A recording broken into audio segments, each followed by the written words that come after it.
আমরা সারাদিন কি করি জানো? আমরা সারাদিন বলি এটা চাই না, ওটা ভালো লাগছে না, এমন জীবন আর চাই না। কিন্তু একটা কথা ভেবেছো কখনো? তুমি যেটার উপর ফোকাস করো তোমার মাইন্ড সেটাকেই খোঁজার চেষ্টা করে, সেটাকেই এক্সপ্যান্ড করে।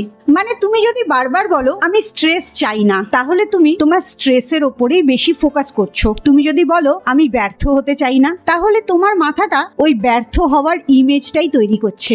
এটাই হলো মাইন্ডের প্রোগ্রামিং। তাই আজ থেকে এই ভাষাটাকে পরিবর্তন করো, ফোকাসটাকে শিফট করো। আমি অসুস্থ হতে চাই না এটা না বলে বলো আমি সুস্থ থাকতে চাই। আমি আর্থিক সমস্যায় থাকতে চাই না, আমি গরিব থাকতে চাই না এটা না বলে বলো আমি ফিনান্সিয়ালি স্ট্রং হতে চাই, আমি আর্থিক সচ্ছলতা চাই। আমি টক্সিক রিলেশনশিপ চাই না এটা না বলে বলো আমি একটা পিসফুল রেসপেক্টফুল রিলেশনশিপ চাই, আমি একটা নিখুঁত ভালোবাসা চাই। দেখবে তোমার এনার্জিটাই বদলে যাচ্ছে। কারণ যখন তুমি কি চাও সেটা নিয়ে কথা বলছো তখন তুমি ক্রিয়েশন মোডে চলে যাচ্ছ।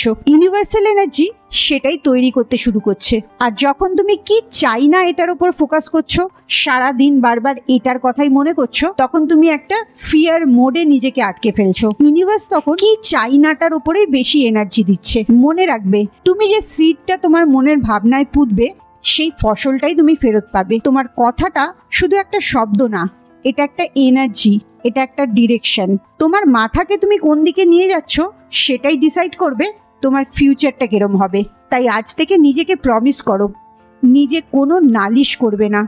নিজের যেটা চাহিদা সেই চাহিদাটা তোমার কাছে ছবির মতো পরিষ্কার থাকবে। কোনটা চাও না সেটাতে এনার্জি দেবে না, সেটা তোমার জন্য নেগেটিভ হয়ে যাচ্ছে। তোমার পসিবিলিটিসের ওপর এনার্জি দেবে। তুমি কি চাও, কিভাবে চাও সেটার উপর এনার্জি দেবে। নিজের কথাগুলোকে যখন পরিবর্তন করবে অটোমেটিক্যালি দেখবে নিজের মাইন্ডটাও রিপ্রোগ্রাম হতে শুরু করেছে, আর ইউনিভার্সাল এনার্জিটাও তোমার পছন্দ মতো কাজ করতে শুরু করেছে। তোমার চিন্তা, তোমার কথা এগুলোই তোমার রিয়ালিটি ক্রিয়েট করে। শেষে একটা কথাই মনে রাখবে, যেটা তুমি চাইছো সেটা নিয়ে কথা বলো, যেটা তুমি ভালোবাসছো সেটাকে অ্যাম্প্লিফাই করো। তোমার লাইফ তোমার দিকে শিফট হয়ে যাবে।